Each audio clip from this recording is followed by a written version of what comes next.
Hola, mi nombre es Dana y quiero darles la bienvenida a este nuevo episodio de Hablemos de Salud Mental, en donde el día de hoy abordaremos un tema de gran importancia para la salud mental y por supuesto también para la salud física. Hoy hablaremos de los trastornos alimentarios. Vamos a hablar específicamente de tres de estos trastornos, los cuales son la pica, la anorexia y la bulimia.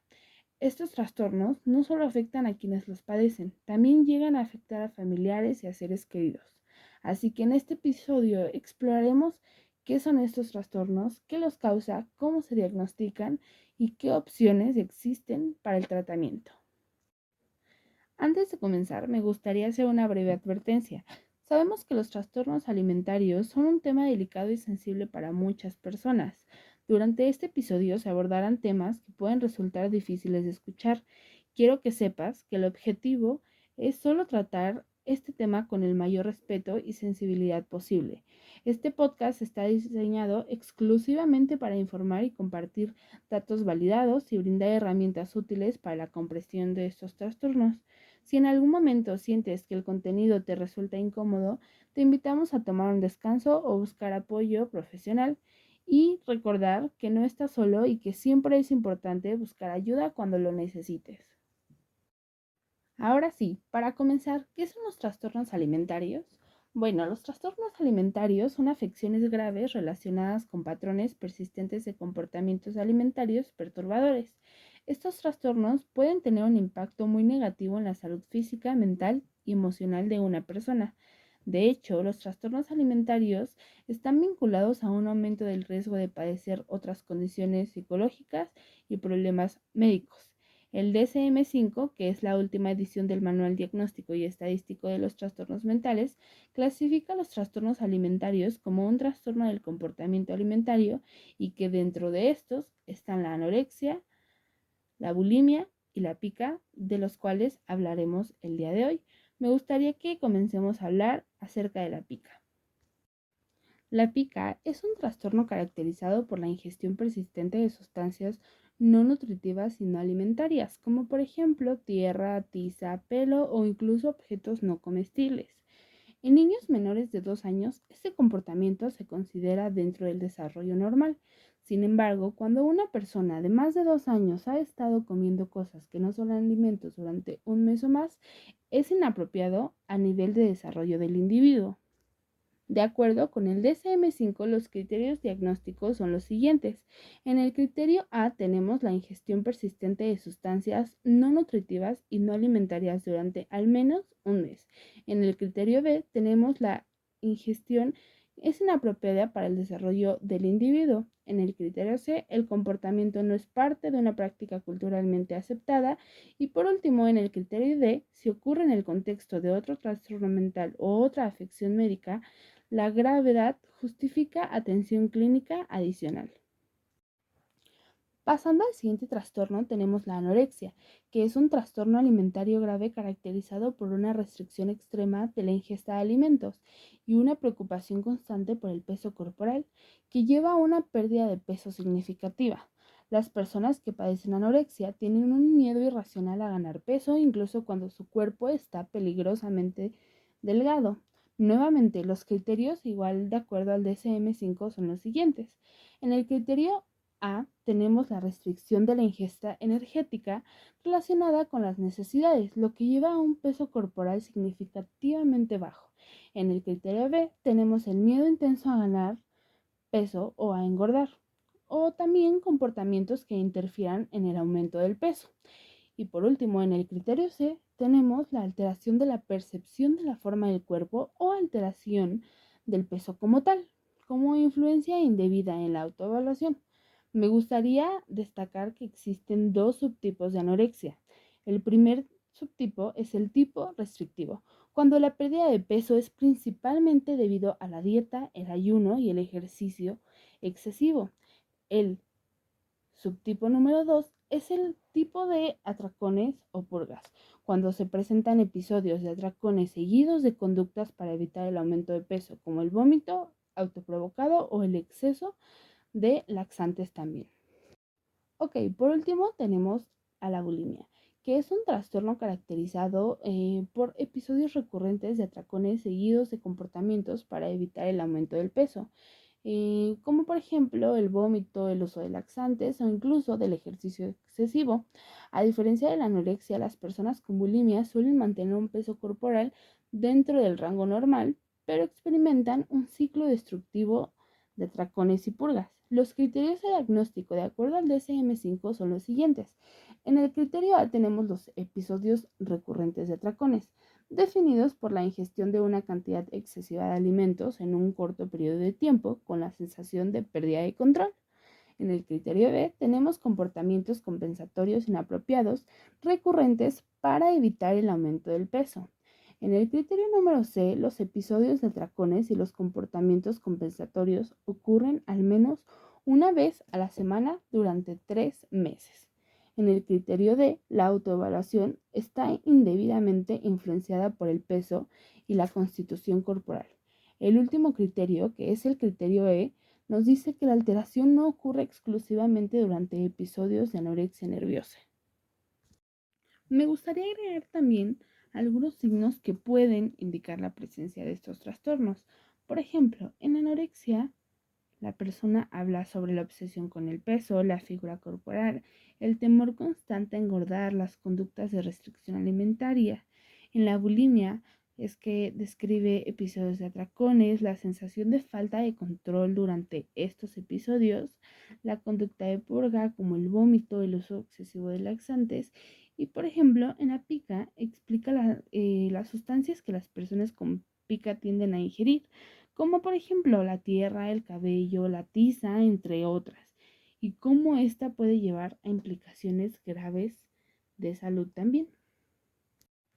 Ya habiendo explicando los conceptos y los criterios de cada uno de estos trastornos, pasaremos a la etiología y a los factores de riesgos.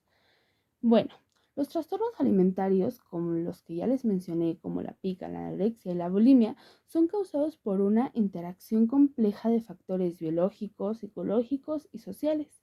Les voy a mencionar cuáles son los factores de riesgo porque me parece muy importante que los podamos conocer. Primero tenemos a los factores biológicos. Dentro de estos factores entran la genética, desequilibrios químicos en el cerebro y antecedentes familiares. También tenemos factores psicológicos como la baja autoestima, trastornos de ansiedad, depresión y experiencias de trauma o abuso. Y por último, también tenemos factores sociales.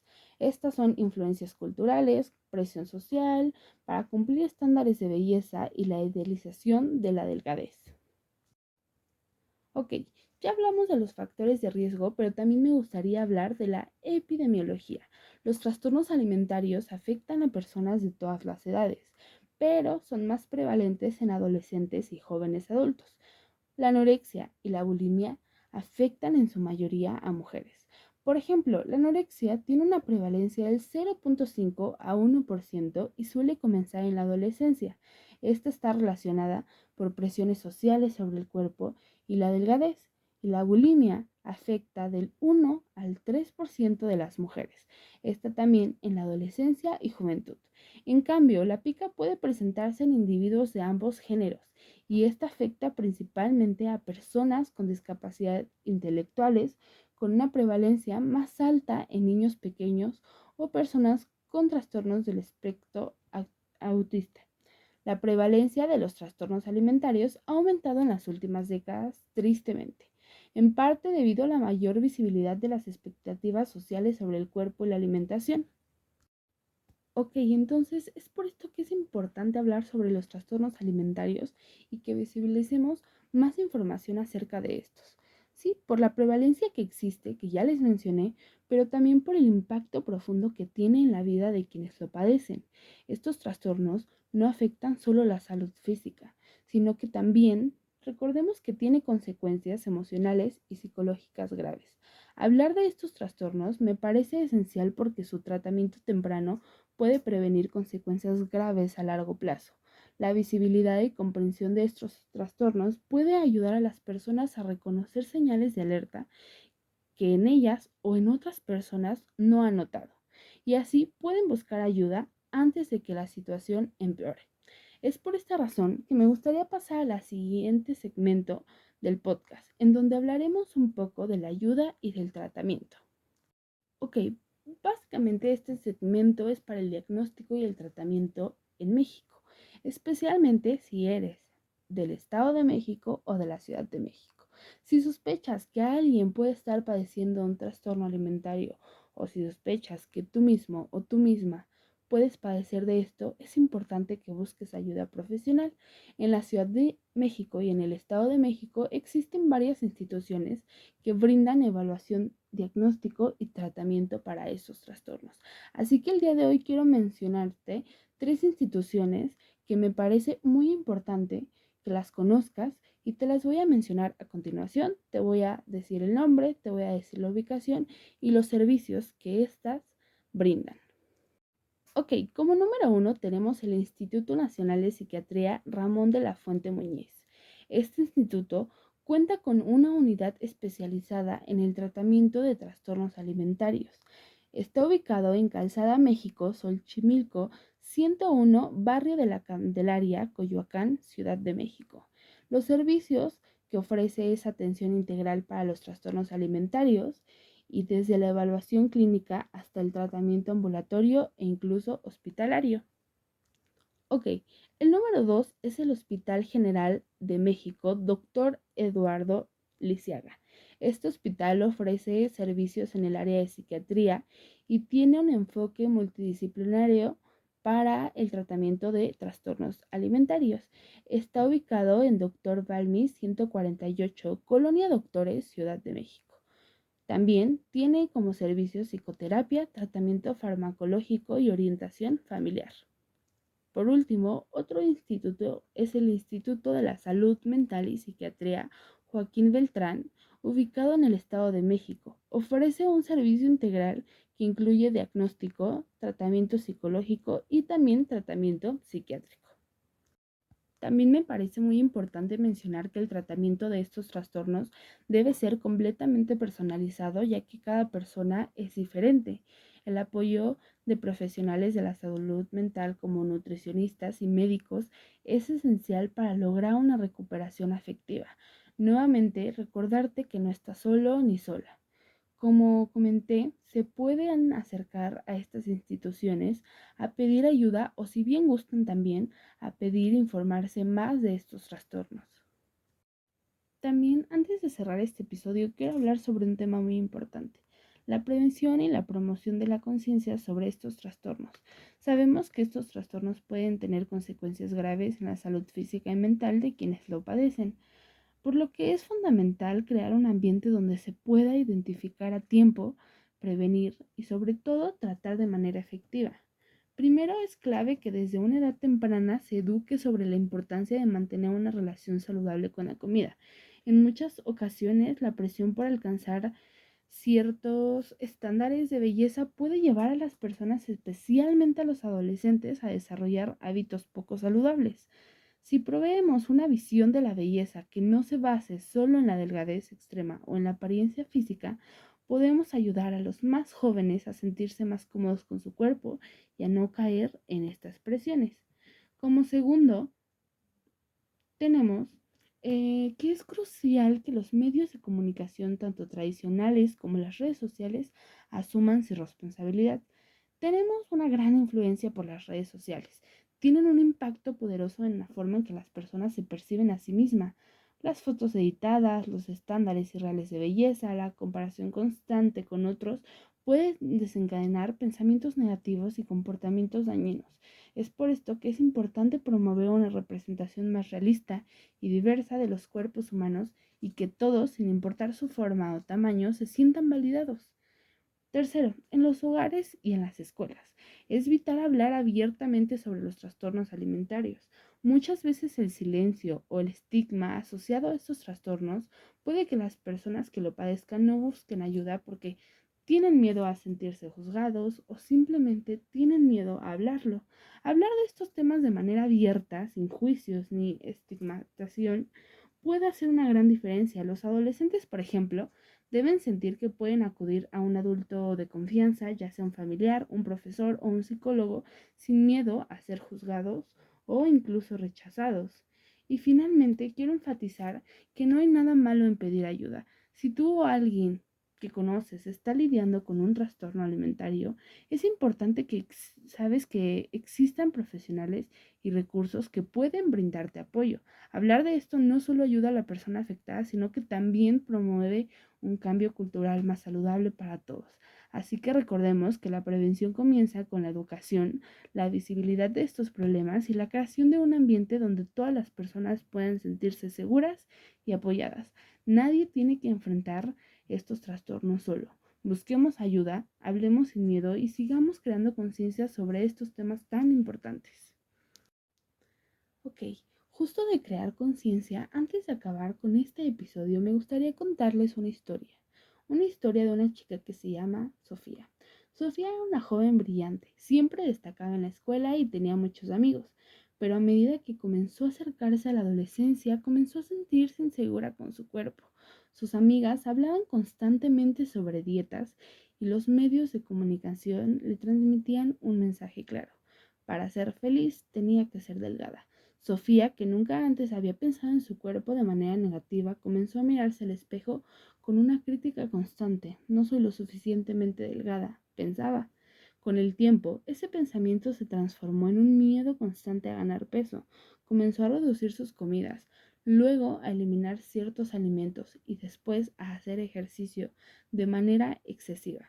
Sofía había comenzado a desarrollar anorexia sin darse cuenta. A pesar de perder peso rápidamente, su insatisfacción con su cuerpo nunca desapareció. En lugar de sentirse feliz con su adelgazamiento, el miedo a engordar la controlaba más que nunca. Su familia, obviamente preocupada por su salud, notó cambios en su comportamiento. Ya no quería salir con sus amigos, se aislaba y parecía constantemente cansada. Un día, su madre la llevó al psicólogo, quien rápidamente identificó los signos de un trastorno alimentario. El diagnóstico fue claro: anorexia. Sofía se sintió perdida, avergonzada y sobre todo asustada. No sabía cómo podía cambiar o si alguna vez volvería a sentirse bien consigo misma. El proceso de recuperación fue largo. Sofía comenzó a asistir a terapia, donde aprendió a entender las raíces de sus pensamientos destructivos. También trabajó con un nutricionista que le ayudó a restablecer una relación saludable con la comida. Durante semanas, Sofía luchó con el miedo de volver a subir de peso y con la dificultad de reintroducir alimentos en su dieta, pero poco a poco fue ganando confianza. Aprendió que la salud no se mide por un número en una báscula y que su valor como persona no dependía de su apariencia y muchísimo menos de ese número en esa báscula. Hoy Sofía se encuentra en un lugar mucho mejor, se encuentra más feliz y aunque todavía tiene días difíciles, ha aprendido a ser amable consigo misma. Ha aprendido a tener autocompasión y a buscar ayuda cuando la necesita. La anorexia no define su vida, pero le dejó una lección valiosa. La verdadera belleza viene de dentro y es importante cuidarse a uno mismo, tanto físicamente como emocionalmente. Un mensaje que nos deja Sofía es que recuperarse no es fácil, pero es posible. Si estás pasando por algo similar, quiero que sepas que no estás solo. Hablar sobre ello es el primer paso para sanar. Acepta ayuda porque tu vida es más importante que cualquier ideal de belleza. Bueno, la historia de Sofía nos muestra que los trastornos alimentarios no son simplemente una cuestión de apariencia, sino de lucha interna, de inseguridades y de una necesidad profunda de aceptación. Es fácil caer en la trampa de los estándares sociales que nos rodean, porque vemos mucho en redes sociales, en Facebook, en Instagram, pero es fundamental recordar que cada cuerpo es diferente y tiene un valor único. La recuperación es posible y aunque el cambio sea difícil, nunca es tarde para buscar ayuda y cambiar. Aceptarse a uno mismo con todas las imperfecciones es el primer paso hacia la vida más saludable y plena. Como ya dije, si tú conoces a alguien que está luchando con un trastorno, recuerda que pedir ayuda es una muestra de valentía. Siempre hay esperanza y nunca estás sola en este proceso. Y bueno, para ir finalizando este episodio, sabemos que estos trastornos son afecciones graves que afectan a muchas personas, pero afortunadamente existen opciones de tratamiento. Si tú o alguien que conoce está luchando con un trastorno alimentario, no dudes en buscar ayuda. Gracias por escuchar este episodio de Hablemos de Salud Mental. Recuerda que la salud mental es tan importante como la salud física y nunca está de más buscar apoyo si lo necesitas. Mi nombre es Dana Mejía y nos vemos en el próximo episodio.